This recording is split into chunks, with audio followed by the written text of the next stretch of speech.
Добрый вечер, мы из Украины. Россия ввела санкции против Джо Байдена и других высокопоставленных чиновников. Все, ребятишки, никаких больше праздников огурца в Суздале, никаких блинов с лопаты в Саратове и никаких путешествий по Золотому кольцу России. Все дома и поместья американцев в Мурманске и Воркуте будут конфискованы. Уже сейчас арестована эксклюзивная Лада Приора Джо Байдена, арестован его самолет Сухой Джет и знаменитая яхта Дольче Моника в Баренцевом море. Теперь, Джо, никаких русских шлюх, никакой икры из Инстаграма и ВКонтакте. Хотя, вы знаете, не совсем так. Действительно, Российская Федерация ввела санкции против Джо Байдена. Но есть одна небольшая проблема. Нынешний президент Америки — это Джо Байден младший, а просто Джо Байден — это покойный отец. У них просто одинаковые имена и фамилии, и есть только приставка Junior, которая отличала одного от другого. И есть такое мнение, что приставку Junior Россия все-таки не заметила. Но если серьезно, то российские санкции против американских чиновников — это настоящий испанский стыд, потому что даже глубинный народ России понимает, что главная ценность России — это нефть и газ, а сама страна в принципе непригодна для жизни. Особенно если мы говорим о цивилизованных, развитых странах, которые привыкли жить комфортно, свободно и безопасно. И у меня есть факты, которые утверждают, что Россия непригодна для жизни. Вот, например, лет 20, наверное, назад Российская Федерация вела специальную программу по возвращению русских из Прибалтики. За вот эти вот самые 20 лет в страну вернулось буквально несколько десятков семей, при том, что только в Латвии проживает 400 тысяч русских. И эти самые этнические русские, конечно же, не учат язык латышей, конечно же, не уважают никакие традиции латышей и все время рассказывают про русский мир и про то, что наши танки в течение 15 минут могут захватить всю вот эту Прибалтику, и мы вам покажем, кто в доме хозяин. Входят контингенты в Эстонию, в Латвию, в Литву. Выключаются средства радиоэлектронного подавления, и изумленный Запад и НАТО узнают о том, что Россия объявила бесполетную зону радиусом 400 километров вокруг острова Готланд. Все Балтийское море находится под прицелом российских бастионов, которые там же развернуты. Но при этом в Россию ни ногой. Вы знаете, я раньше не верил в тезис, что Россия заканчивается там, где ей дают в табло, но судя по тому, что этнические русские не хотят жить цивилизованно, не хотят принимать правила стран, в которых они живут, и тащат туда свой родной русский мир, им, похоже, придется принудительно вернуться на родину. Потому что русский мир заканчивается там, где ему дают в табло. Из хороших новостей. Британия вводит еще 370 санкций к ближайшему окружению Владимира Путина. А всего этих санкций уже 1000. И они касаются не только физических, но и юридических лиц. Под раздачу попало более 50 олигархов. Премьер Мишустин, аватар Путина Медведев, а также члены их семей, и не забыли даже про пропагандистов, которые десятилетиями скупали недвижимость в Европе, а сейчас оправдываются. Да, я купил недвижимость за границей, и вам советую, если можете себе позволить. Это дешевле, чем покупать дачу где-нибудь у нас на берегу какого-нибудь нашего теплого моря. Слушайте, я когда смотрю, какие цены в Крыму или в Сочи, я понимаю, что в Италии дешевле. И чего? Также всем этим людям запретят находиться на территории Британии, а также аннулируют все визы. По сути, Британия заканчивает зачистку страны от русских олигархов и их грязных денег. Империю, коррупционную империю Владимира Путина разбирают на молекулы. И здесь, наверное, имеет смысл задуматься об умственных способностях стратегов, которые разработали Блицкриг, нападение на Украину, нарушили все международные законы, при том, что все свои яхты, все свои виллы, все свои триллионы долларов они хранили и хранят на Западе. Они даже фонд национального благосостояния тоже вывели на Запад для того, чтобы получить проценты. И при этом господин Путин никак не предупредил тёлку, которая руководит Центробанком, о том, что они планируют нападение на Украину и могут быть последствия. О чем думали Путин, Шойгу и Лавров?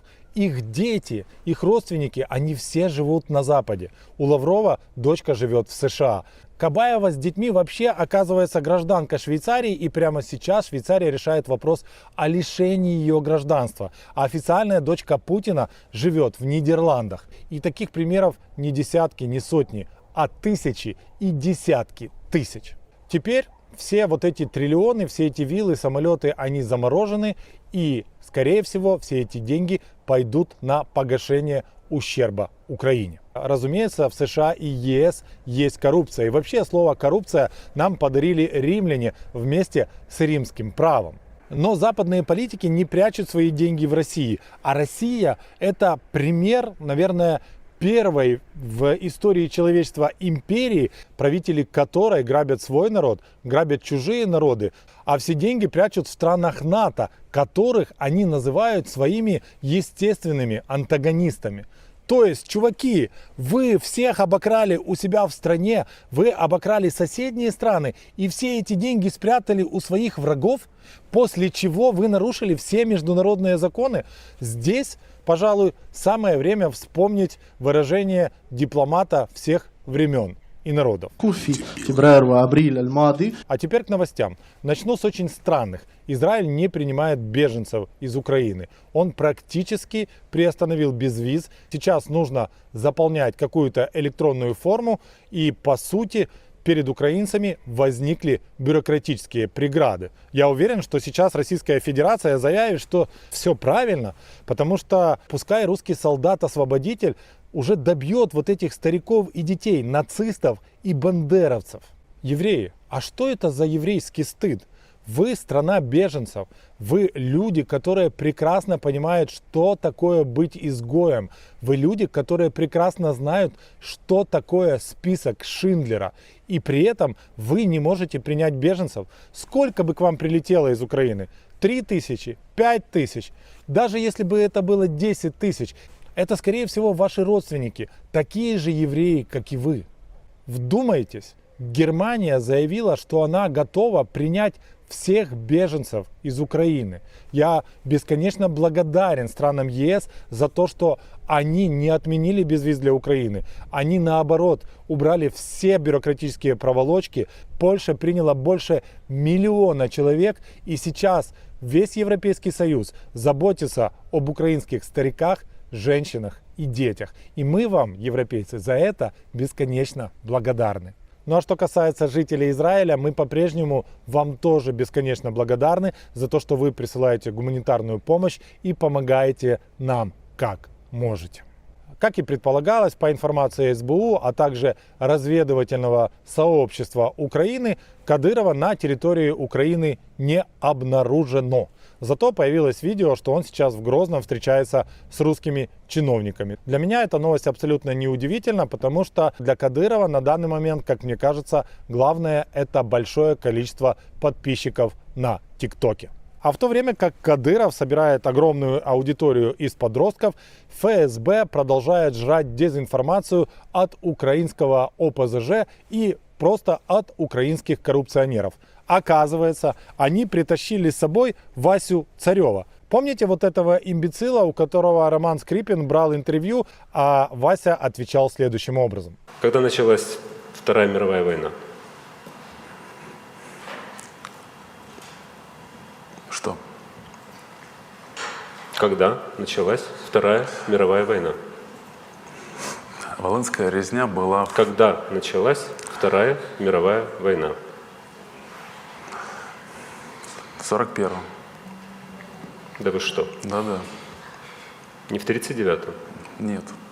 Так вот, россияне вот этого дебила привезли сейчас в Украину для того, чтобы он представлял новую легитимную украинскую власть. Ребята, вы продолжаете бокорезить так, что у вас уже не генералов надо увольнять, уже можно увольнять полковников и капитанов, и дай бог, чтобы старшие лейтенанты были более компетентными, чем вы. Разумеется, как автомобильный журналист, видимо, уже в прошлом, я с большим интересом наблюдаю за коллапсом российского автомобильного рынка и, в принципе, развалинами удовлетворен. Но оттуда, из котлована, еще на самом деле доносятся жалостливые крики. Вот, например, АвтоВАЗ уже в который раз поднимает цену на Ладу Ларгос. Напомню для тех, кто не знает, это пирожок, это перелицованная дача Логан. Так вот, на сегодня этот автомобиль уже стоит 1 миллион 250 тысяч рублей. Совсем недавно за такие деньги в российской провинции можно было купить однокомнатную квартиру. Но и это не конец штопора. Я думаю, что цены еще будут подниматься. А сейчас наша любимая рубрика «Перехват разговоров от СБУ». К моему стыду, в этом информационном потоке я не сразу нашел этот невероятный шедевр, который называется «Самая синяя армия в мире». Короче, это очко ебаное, а не армия, сука. Похуй, что будет, если что, я приеду домой, нахуй. Прихожу в полк и пишу рапорт, нахуй, на увольнение. Потому что это конченая организация ебаная. Все бухие, все синие, сука. И всем похуй то, что сейчас нас разъебашут здесь, нахуй. Гарайкин синий, Золоткой синий, нахуй. Командир полка синий, все синие, нахуй. Почему ваши уже давно нахуй за границей, блядь, а вы до сих пор едете? Это Да потому что у нас командир полка долбоеб. С какого полка еще столько же пленных, сколько с нашего, нахуй? Зато ему вручили сейчас полковника, нахуй, досрочно, блядь, и героя, нахуй, России, блядь. А у нас, нахуй, всего с 60 танков, 60, сука, осталось 18, нахуй. Блядь, за это пиздец. Чё? Нашел я начальника штаба, короче, нахуй. Он в говно синий, вообще просто вдрись. Командир полка такой же, нахуй. Наши же остаются здесь, я говорил, что... Я прошел в начало колонны. Рота управления и все подразделения приданы, уебывают за ноль. Почему наши артиллеристы здесь остаются, я вообще этого не понимаю. Это раз. Второе, короче, подхожу к Золотько, я говорю, так-то, так-то. Я говорю, вот мы там стоим сейчас, огневую позицию свернули пока. Я говорю, дальше какие действия? Я говорю, я вот сейчас возьму, уеду, то что это? Ну, за ноль, вся хуйня. Он говорит, делай, что хочешь. Я просто в ахуе, что происходит, ебать. Просто тут как бы такая ситуация не особо здоровая, нахуй. Тут просто, блядь, командование, нахуй, все в очко пьяное, нахуй. Ну, может, им по ебучке дать. Да хуй его знает, кому там по ебучке уже дать, нахуй, ебаный в рот, блядь. Я начинаю верить украинцам после твоих рассказов. Да ясен хуй, блядь. Мы сегодня проезжали, нахуй, город. Весь, блядь, разъебашенный был. Весь, нахуй. Нахуя, я не понимаю вообще, нахуй. Причем наши его долбили, нахуй. Я говорю, а командование, нахуй, он пьяное в очко сидит, нахуй, блядь, в беттере, нахуй. Немножко, может, неправильно скажу, и ты, может, не поймешь меня, и такое нельзя говорить. Но, Сереж, если будет какая-то жопа, блядь, сдавайся в плен. Че давай? Они хотя... Сдавайся в плен, они хотя бы живые. Мне похуй, я пешком пойду, я пешком дойду, нахуй. Но с таким командованием, нахуй, я ебал в рот воевать. А что, долбоеб, что ли, нахуй? Мясо пушечное, нахуй, что ли, блядь? В принципе, после того, как ты понимаешь масштабы бухания российской армии на украинских фронтах, ты сразу также понимаешь, почему такие потери у россиян. А вот это видео я публикую специально для людей, которые от меня просят пруфы о потерях российской армии. Да, я знаю, что ваша пропаганда утверждает, что еще чуть-чуть и вы выйдете на границы с Лиссабоном. Вот так вот, как соваться к нам на Украину. И знаете, что важно в этой фразе? Какое ключевое слово? Выйдите, потому что техники уже больше нет.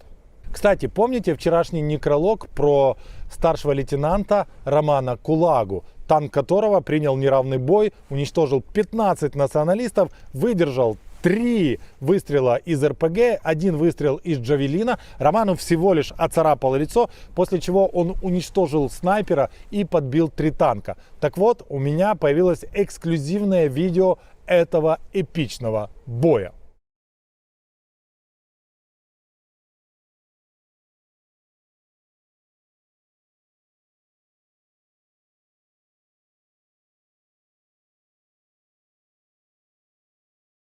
Но это не конец истории. Оказывается, Роман выжил, его доставили в Москву, там ему пришили туловище, и сейчас его жизни вообще не угрожает никакая опасность. Хотя, по мнению украинских военных, после выстрела Энлав или Джавелин В принципе, жизнь внутри танка абсолютно невозможна.